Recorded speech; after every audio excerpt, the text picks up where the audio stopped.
wow, what a crowd tonight. Hey, everybody. Oh, I'm so excited to be here. Wow. Where do we even begin? Okay, well, my name is Cliff. I live in North Carolina. Hands up in North Carolina! Yeah. What a great place. Wow, I just love North Carolina. Anyway, so I was walking up here earlier, and I had my cane with me, and one of the guys, that guy right there, yeah, you sir. Hey, how are you? Good to talk to you again. Not really. He asked me. He says, "Hey, why are you walking with a cane? You don't look sick." And I have to reply to that. I didn't get a chance earlier. Well, sir, you don't look stupid, but here we are.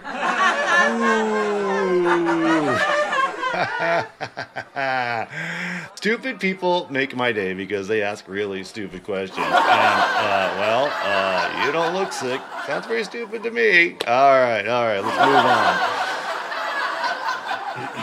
Well, to be honest, sir, I have a condition called multiple sclerosis, and it really gets on my nerves. Yeah. Well, no, yeah, kind of like your mom, but that's when I drop her off. Oh, snap. I had to put a mom joke in there. It's just the way it works. He was kind of asking for it. I mean, the guy's got his hat on backwards. Sir, it goes like this, so it keeps the sun out of your... Oh. That's not in style. All right, I got you. All right. Okay, so let's... I'm going to stop picking on this guy. He's too easy. He's too easy. And believe me, sir, your mom is safe if she is related to you. I'm not touching her. Okay, it's too easy. I'll stop.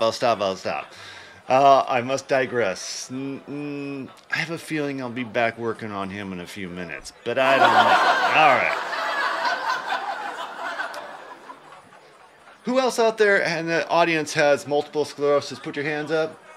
Okay, but you know about it, right? Okay. You have an aunt. Okay, I'm not going to get into that one yet. Well, I'm going to touch on that one, I promise you. Yeah, you have an aunt, you have an uncle, blah, blah, blah. So the other night I go to this party, and a party is always fun with multiple sclerosis. I mean, you're the only person that shows up. He seems to be smashed from the get-go. Most people get there, have a couple of drinks, begin somewhat intelligent, and really start talking stupid, and by the end of the night everybody's stupid and everybody's having a good time. But you're the only person that's probably still sober and looking like you're the most trash person in the room. I mean, you're running into things, you're trashing stuff, you're bumping into people and the whole thing. You're going cross-eyed, and then you're trying to follow a conversation, and they ask difficult questions like, "So, where are you from?" And yeah, that doesn't work out. I mean, this party was interesting. It was full of people that were a lot younger than myself, probably in their 20s, and they had been showing up fairly intoxicated, so I didn't feel so alone. I wasn't the only person bumbling around the room. The difference is they had a pre-party, and they were probably drinking bottom shelf rum jungle juice mixed with frat boy piss. I'm not really sure. Right. You know what I'm talking about. The cheapest stuff you can find mixed with the most terrible stuff you can find in the refrigerator at your house when you're in college, which can be 8 years old or whatever. It's disgusting. Anyway, you cover it up with as much alcohol as you can. Those kind of parties, not too bad with MS because I don't feel entirely alone. I'm not the only one that feels like I'm going to trip over something and break the fish tank. Yeah, that's going to happen, right? All right. Okay. So that is to put everybody on notice out there. If you're at a party and it seems like everybody is fairly young and having a good time, and there's a guy over in the corner or a woman over in the corner in their 50s, in my case with dad shoes on and carrying a cane, it's either probably your professor or the guy that was at the grocery store that has MS and got lost and couldn't remember where he put his car in the parking lot and started to walk home. That would be me. Right? Cog fog, super fun. It's this thing where your brain just is not functioning in grocery stores, and parking my car seemed to be kind of on the same level with completely confusing me sometimes. So that's always fun. Walking home is... I don't know, can lead to some pretty cool parties maybe, right? Am I right? All right. So don't kick me out. But you can always call my wife. The number will be on my collar. She can come pick me up, or she'll deny that she knows me. In which case, someone will pick me up, and you may have to find me at the neighborhood lost and found. I'm not sure. Anyway, help me out. Right. Right. But you know, the one thing I love about going to a party when people ask me what's going on with me, I don't really like to talk about my multiple sclerosis. I want to escape my MS for a moment. But inevitably, I feel like it's sort of my responsibility to educate the person, even if they're too drunk to understand. I will talk about it briefly and say it's a neurological disease and blah, blah, blah. And without fail, every single time someone will say, oh, I have a insert the name relative here, blank, that has MS, and they took cow milk with eye of newt on Tuesdays for 6 months and they're completely cured. So that's one I try not to respond to. And then there's the, yes, now, eye of newt. Yeah, it's very popular in witchcraft or something. I don't know. Yeah, right. But it gets better.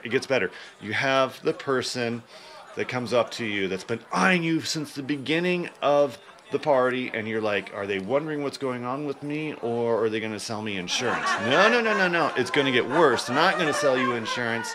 They're going to come up and try to get you roped in on an MLM for nutritional supplements, or for, in my case, someone came up to me and offered me edible stem cells that really helped their friend, who they couldn't identify, with their multiple sclerosis, a raging success story. And for the low price of like $130 a month, you can order these stem cells in a bottle. They take a little time to come through customs, understandably, because they come from Ukraine or something, but they're a cure-all. So, you know, unfortunately, I didn't get the chance to try those. I can't really afford that. But yeah, there's always that person who's like, yeah, but you know, I think we can flip this around. Why don't we start the MS community out there? We'll start our own multi-level marketing scheme where we sell supplements and we tell people if they don't take the supplements we're selling them, they'll end up like us. King, cross-eyed, can't remember the names, right? Am I right or am I right? Wouldn't that be brilliant? Like, don't end up like me, buy my supplements. I mean, we can use this. It's good. I love it. All right. This guy right up here would be the first guy to buy some. I mean, no, you wouldn't? You wouldn't? Oh, you already sell supplements. Awesome. You and me, we could be in the Diamond Club together and the down rank, and oh man, maybe we get a free BMW or something. Or a trip to the Caribbean. There you go. Except people with MS don't go to the Caribbean because it's too hot. Yeah, that wouldn't work for us. We'd have to do like a Arctic cruise or something. Okay. Remember this guy, people. Stay away from him at the end of the party. Remember this guy, people. Stay away from him at the end of the party. All right. Okay. Let's keep going. Oh, man. No, seriously, people, crap remedies for MS. I mean, if you have MS, you've probably heard it all. Someone has tried to sell you some garbage at some point and claiming that they know someone that's been cured from this thing.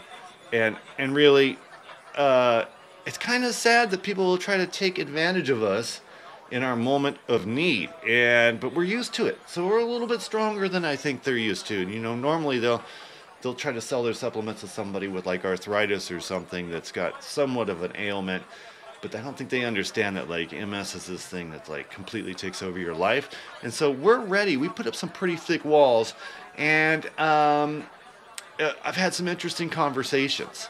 So speaking of interesting conversations, you know, I don't smoke. I don't drink anymore either because of the multiple sclerosis. Both those things really do not do well with multiple sclerosis, and I just wouldn't smoke anyway. It's kind of not my thing.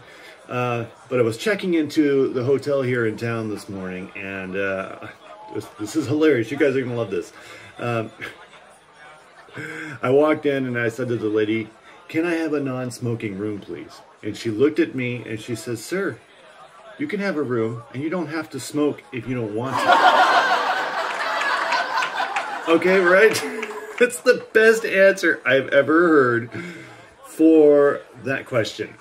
Yeah, so anyway, I'm Cliff. This is Life with MS, and I'll see you next time. I hope you got a laugh out of this.